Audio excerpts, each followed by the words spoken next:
नमस्कार, मैं हूं दीपाली राणा। आप देख रहे हैं कमोडिटी 360 डिग्री और आज के शो में हम फोकस करेंगे एग्री कमोडिटीज पर, खासतौर से राइस पर और अनियन पर, क्योंकि प्याज के एक्सपोर्ट पर जो बैन लगा है वो हट सकता है। सूत्रों से मिली जानकारी के मुताबिक सरकार इस पर जल्द डिसीजन ले सकती है। क्या है कारण, कब से हट सकता है बैन और इसका बाजार पर कितना होगा असर, इस पर हम फोकस करेंगे। हमारे साथ एपीएमसी वाशी के ट्रेडर रामदास पवाले मौजूद है, साथ ही हमारे साथ प्रतिफिन मार्ट के डायरेक्टर मनोज कुमार जैन में बने हुए हैं।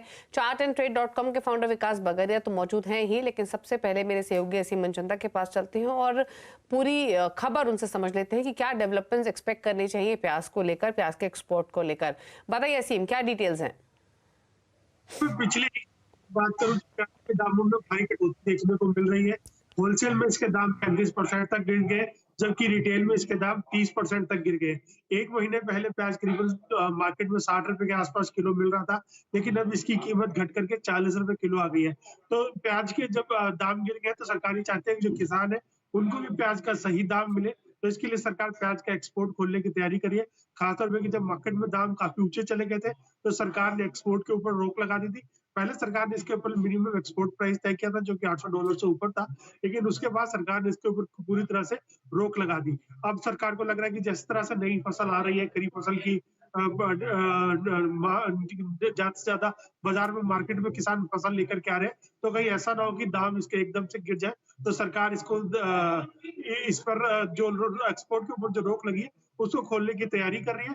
खासतौर पे कि पिछले अगर कई दिनों की बात करें तो प्याज के दाम लगातार कम हो रहे हैं, नए प्याज आ रहे हैं, और ये खासतौर पे ये जो खरीफ की फसल है इसको हम कई समय तक के लिए रोक करके नहीं रह सकते। ये बहुत जल्दी खराब होती है, इसको स्टोर नहीं किया जा सकता।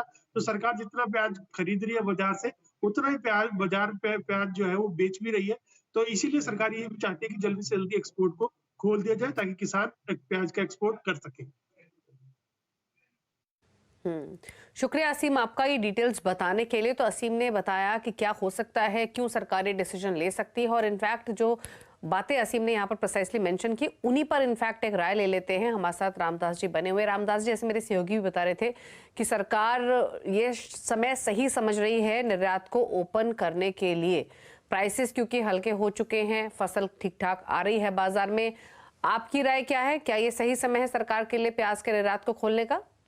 एकदम सही समय है अभी निर्यात का रास्ता खुला करने का, और अपना जो फार्मर है वो फार्मर को इसमें से राह देने का, क्योंकि वो बाजार भाव वो टिका रहे।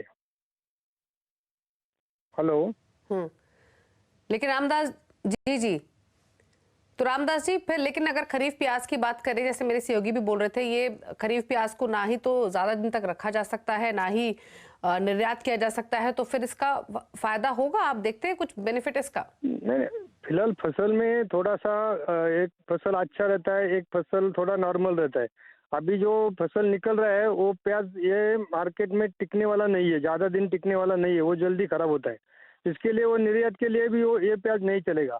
जब भी निर्यात के लिए प्याज निकलेगा जनवरी फरवरी के बाद, वो प्याज निर्यात कर सकता है। अभी जो महाराष्ट्र में या किधर भी प्याज निकल रहा है वो निर्यात के लिए अच्छा नहीं है, खाली वो लोकल मार्केट के लिए, लोकल पब्लिक के लिए ये प्याज अभी जरूरी है। बाकी इसका निर्यात के लिए कोई जरूरी नहीं है, वो रहेगा नहीं प्याज। हाँ। अच्छा, अभी सप्लाई कितनी बढ़ी है? अगर हम प्रतिदिन देखें, कितने क्विंटल सप्लाई फिलहाल बढ़ती हुई दिखाई दी है? देखो अभी एपीएमसी का मार्केट में ये जो ट्रक वाले का संप चालू हुआ, इसके पहला 15 रुपए से लेके 20 रुपए तक प्याज की बाजार थी, लेकिन अभी 2 दिन से ये जो स्ट्राइक चालू हो रहा है ट्रक वाले का, इसके वजह से 20 रुपए से आज 27 रुपए तक केजी इधर प्याज बिका है। लेकिन अभी जो प्याज निकला है मार्केट में, जो प्याज आ रहा है, ये ट्रक वाले का जो संप है वो खत्म होने के बाद प्याज यही लेवल पे आएगी, 15-20 रुपए के लेवल पे आएगी। लेकिन ये हर साल जितना बाजार कम होता है प्याज का, इतना बाजार कम नहीं होएगा, क्योंकि महाराष्ट्र में या किधर भी जो बारिश हुआ है वो बारिश अच्छी तरह से बारिश नहीं हुआ है। कई जगह अच्छा है, कई जगह बिल्कुल बारिश नहीं है। इसके लिए प्याज का उत्पादन जो है 15 से 20% हर साल के इसमें से घट सकता है इस साल में। अच्छा, तो 15-20% सप्लाई घट सकती है प्याज की। तो फिर एक चीज और बताइए, अभी तो हमने भाव थोड़े से ठंडे होते हुए देखे हैं, 30-35% भाव घटे हैं, फिर चाहे वो रिटेल हो या होलसेल हो। अभी तो पहले तो एक इमीडिएट राय लेना चाहते हैं। आपने 15 रुपए का जिक्र किया, मौजूदा भाव से भी प्राइसेस इतना नीचे आने की संभावना फिलहाल के लिए दिखाई दे रही है? नहीं इतना मैं क्या बोल रहा है कि इस साल में प्याज में इतनी भाव में गिरावट नहीं आएगी, जो कि हर साल जितना प्याज उत्पादन होता है इतना उत्पादन ये साल में होएगा नहीं। ये एकदम परफेक्ट हुई। हम फार्मर भी हूँ और व्यापारी भी हूँ, हमको मालूम है कि किधर क्या है, कैसा इधर कैसा बारिश गिरा है, किधर प्याज का उत्पादन कैसा है, ये हमको भी थोड़ा थोड़ा मालूम पड़ता है। लेकिन इस साल में जो प्याज का उत्पादन है वो हर साल से कम ही होएगा, क्योंकि बारिश की वजह से कई कई गांव में बिल्कुल अभी से शुरू हुआ है, पानी पीने को नहीं है। तो वही मैं आपसे पूछ रही हूँ सर, भाव तो ऑलरेडी हमने एक महीने में तो कम होते हुए देखे हैं। कई राज्यों में फसल आना शुरू हो चुकी है, भाव इसीलिए थोड़े से हल्के हुए हैं। इन स्तरों से भी और नीचे जा सकते हैं क्या हाल फिलहाल में भाव प्याज के? 15-20 रुपए से नीचे नहीं आ सकता है भाव, इससे नीचे नहीं आ सकता इस साल। अभी जो फिलहाल प्याज निकल रहा है वो ज़्यादा प्याज निकल रहा है, तो भी बाजार 15-20 रुपए में स्थिर है। इसका मतलब है ये प्याज जो खत्म होएगा अभी ये टिकने वाली प्याज नहीं है। टिकने वाली प्याज कभी निकलता है? मार्च अप्रैल में जो प्याज निकलता है वो टिकने वाली प्याज रहती है, और वो एक्सपोर्ट के लिए भी, निर्यात के लिए भी वो प्याज चलती है। ये प्याज नहीं चलती निर्यात के लिए।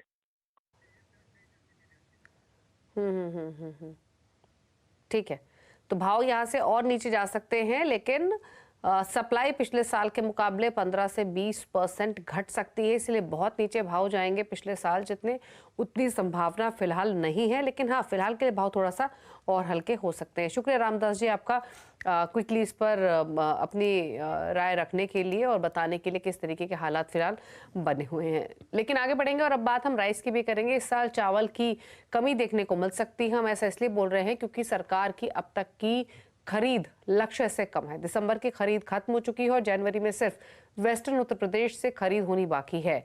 सरकार भी इस साल चावल का उत्पादन 4% तक कम होने की आशंका जता चुकी है। ऐसे में सवाल खड़ा होता है कि कम उत्पादन का कारण क्या है, क्यों गिर रहा है चावल का प्रोडक्शन, सरकार की चावल की खरीद कम लक्ष्य से पीछे क्यों है और क्या खरीद का लक्ष्य पूरा कर पाएगी सरकार।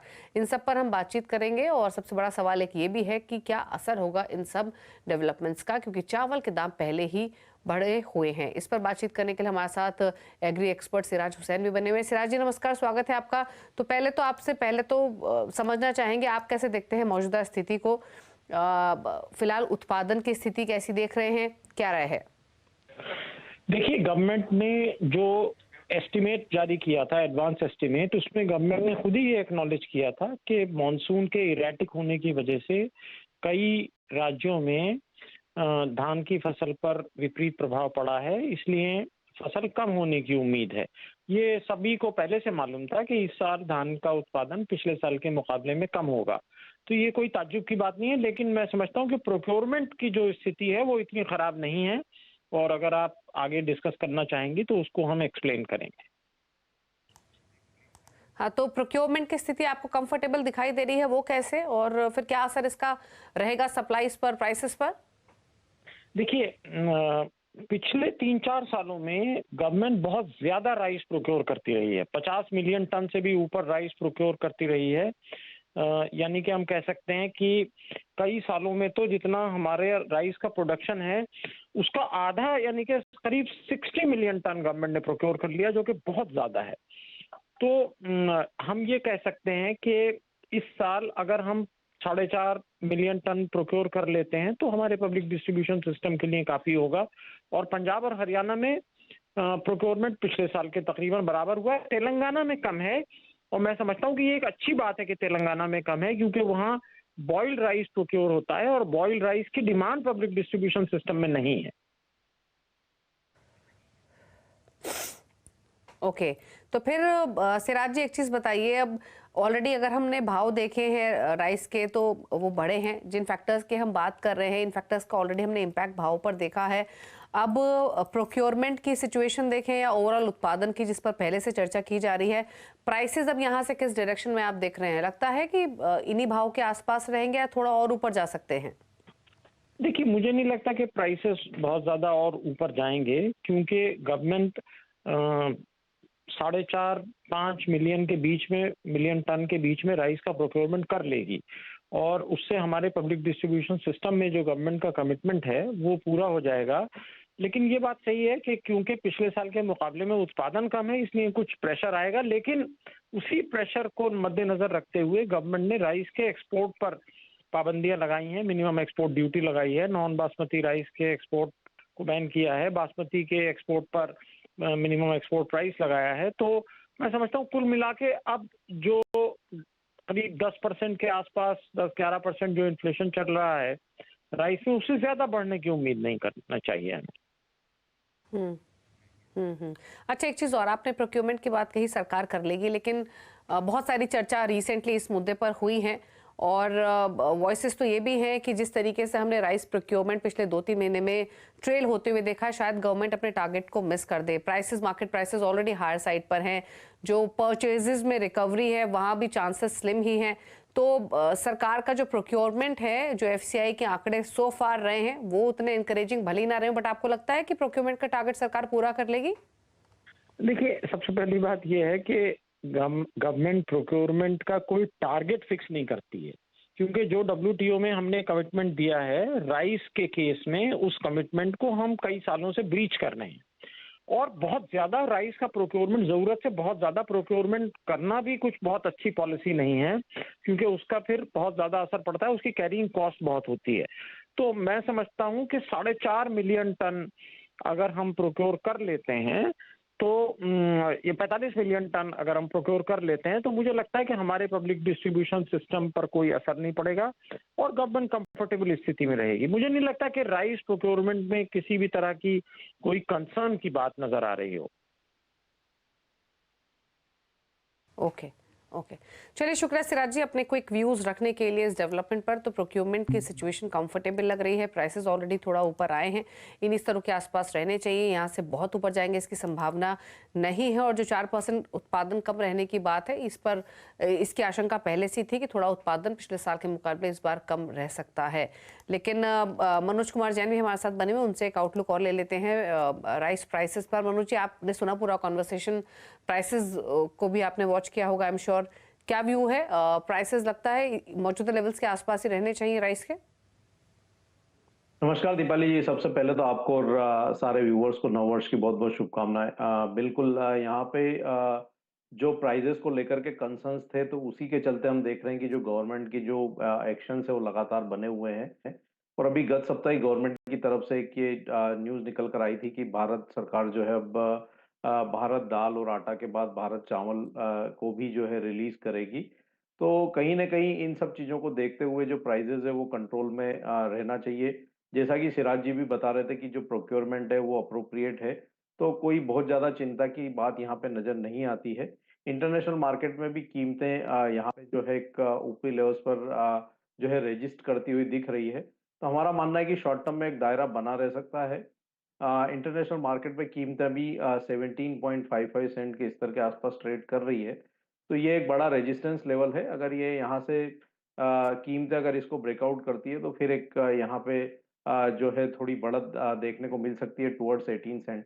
तो बहुत ज्यादा बढ़त की गुंजाइश नहीं है, और प्रोक्योरमेंट को देखते हुए और जो गवर्नमेंट के एक्शंस को देखते हुए, प्राइस की जो कंट्रोल है उसको देखते हुए, तो हमें नहीं लगता कि कोई बड़ी बढ़त जो है यहाँ से आने वाले समय में कीमतों में देखने को मिलेगी। साथ ही Manoj ji, overall food commodities को लेकर क्या आउटलुक है आपका 2024 के लिए? क्योंकि पिछला साल तो हमने भाव काफी बढ़ते हुए देखे, किसी भी फूड कमोडिटी की बात क्यों ना कर ले।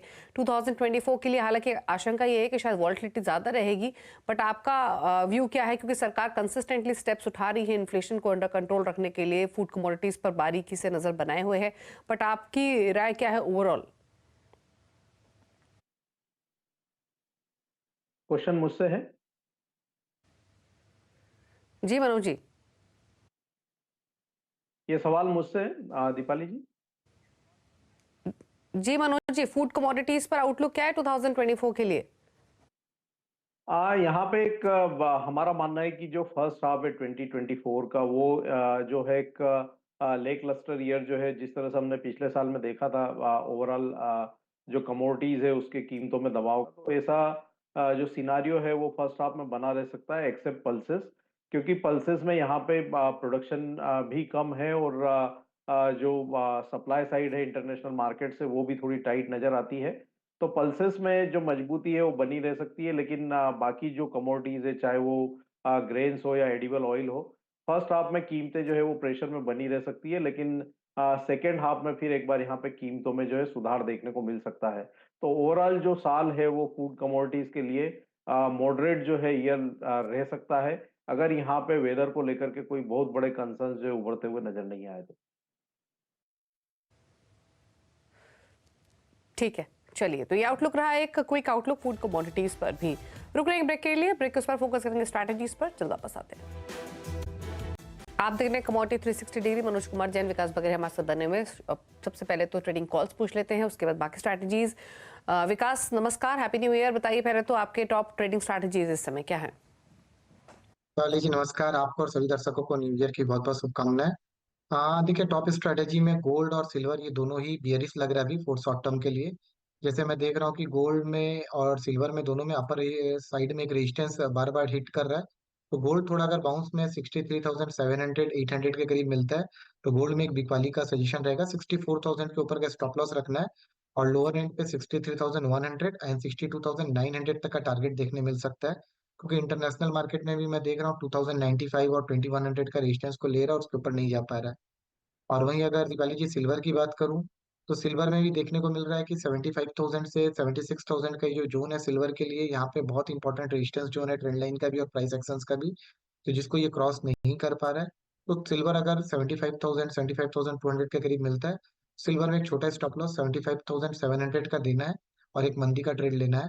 तो डाउन साइड में 74,100 और 73,500 तक देखने मिल सकता है। जी दीपाली जी। मनोज जी, आपकी रिकमेंडेशंस क्या रहेंगी? दीपाली जी, यहाँ एक बिकवाली और एक बाइंग की रिकमेंडेशन रहेगी। पहली जो पिक रहेगी वो मेंथा तेल जनवरी वायदा में रहेगी। 925 के आसपास भाव चल रहे हैं, 930 के स्तर पर जनवरी वायदा में बिकवाली की सलाह रहेगी। 936 का एक स्टॉप लॉस लगाएं और लक्ष्य यहाँ पे 915 का रहेगा। वहीं दूसरी पिक यहाँ पे NCDEX कपास अप्रैल वायदा में रहेगी। 1545 के स्तर पर बाइंग की सलाह रहेगी, 1534 के स्टॉप लॉस से। लक्ष्य यहाँ पे 1565 का रखना। तो कपास और मेंथा ऑयल पर ट्रेडिंग स्ट्रैटेजीज आपको मिली है मनोज जी की ओर से। विकास, क्विकली क्रूड पर क्या व्यू रहेगा आपका इन लेवल से, और साथ ही नेचुरल गैस पर? हाँ दीपाली जी, क्रूड ऑयल पे अभी कुछ दिन के लिए व्यू बुलिश ही रहेगा। बाई ऑन डिप्स की रणनीति रहेगी। हायर एंड पे 6,170 और 6,200 जो एक छोटा सा रेजिस्टेंस जोन है, तो क्रूड ऑयल को डिप में बाई करिए, 6,000 6,050 के करीब बाई करिए और एक छोटा सा स्टॉप लॉस दीजिएगा 5,950 के करीब का। हायर एंड पे जैसे ही 6,180 और 200 के ऊपर चलेगा, 6,300 और 6,370 तक जा सकता है। और वहीं अगर हम लोग बात करें नेचुरल गैस की, तो लास्ट वीक नेचुरल गैस ने बॉटम फॉर्मेशन किया और अच्छा वहां से बाउंस बैक भी देखने मिला 200 के लेवल से। अभी 222 का जो जोन है वो एक थोड़ा सा डिसाइसिवली रेजिस्टेंस का काम कर रहा है टेक्निकल चार्ट्स पे, बट 214 और 215 का जो जोन है वो बहुत ही अच्छा प्राइस एक्शन के हिसाब से सपोर्ट का काम कर रहा है। तो नेचुरल गैस अगर थोड़ा सा डिप मिलता है 215-16 के रेंज पे मिलता है तो यहाँ पे बाई करना चाहिए। 210 का एक स्टॉप लॉस रहेगा। हायर एंड पे पहला टारगेट 222 और 222 के ऊपर अगर सस्टेन कर जाता है तो 230 तक जा सकता है नेचुरल गैस। जी दीपाली जी। चलिए, तो ये रही आपके लिए ट्रेडिंग स्ट्रैटेजीज और ट्रेडिंग कॉल्स भी हमारे गेस्ट की तरफ से। शुक्रिया मनोज जी और विकास, आप दोनों का ही आने के लिए शो में अपने व्यूज देने के लिए। रुक रहे हैं ब्रेक के लिए, ब्रेक के बाद भी खबरें जारी है CNBC आवाज पर। नमस्कार।